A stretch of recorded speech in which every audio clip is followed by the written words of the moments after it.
पन्हाळा तालुक्यातील माळवाडी इथल्या विद्यामंदिर माळवाडी या शाळेत इयत्ता 7वी आणि 6वी मध्ये शिकणाऱ्या 6 मुलींना आज सकाळी शालेय पोषण आहार खाल्ल्यानंतर अचानकपणे जुलाब आणि उलट्यांचा त्रास सुरू झाला। त्यांना तातडीनं कोतुली इथल्या प्राथमिक आरोग्य केंद्रामध्ये उपचारासाठी दाखल करण्यात आलं। वैद्यकीय अधिकारी डॉक्टर जयदीप रेवडेकर यांनी विद्यार्थिनींवर उपचार केले। माळवाडी प्राथमिक शाळेची सुमारे 170 इतकी पटसंख्या आहे।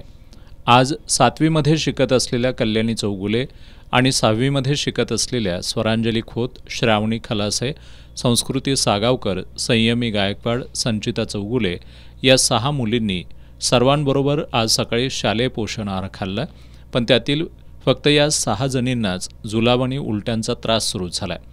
त्यानंतर संबंधित शिक्षकांनी त्यांना उपचारासाठी कोतुली आरोग्य केंद्रात दाखल केलं, पण संबंधित विद्यार्थ्यांच्या पालकांना शिक्षकांनी कोणतीही कल्पना दिली नसल्याचं पालकांनी सांगितलं। पालक आरोग्य केंद्रात आले तेव्हा शिक्षकांना त्यांनी चांगलंच धारेवर धरलं। याच्या अगोदर 3 दिवस झाला आंबूस भाजी लागत होती। मला वाटते की त्या आंबूस भाजी आहे म्हणलं ती शेळीचीच नाही, कारण की त्याच्या आधी पण तीच भाजी होती। आमच्या घरात सर असं गॅसात पण जेवण टाकत नाही, असं त्या भाताचा वास येता। आळी टोकतन गावतला।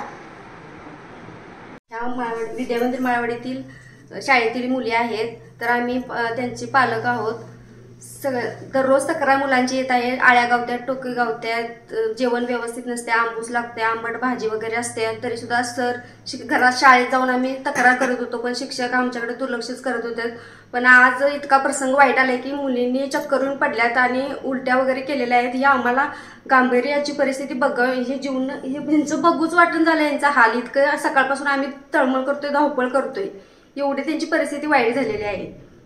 आरोग्य अधिकारी डॉक्टर जयदीप रेवडेकर यांनी अन्नाचे नमुने तपासणीसाठी घेतलेत।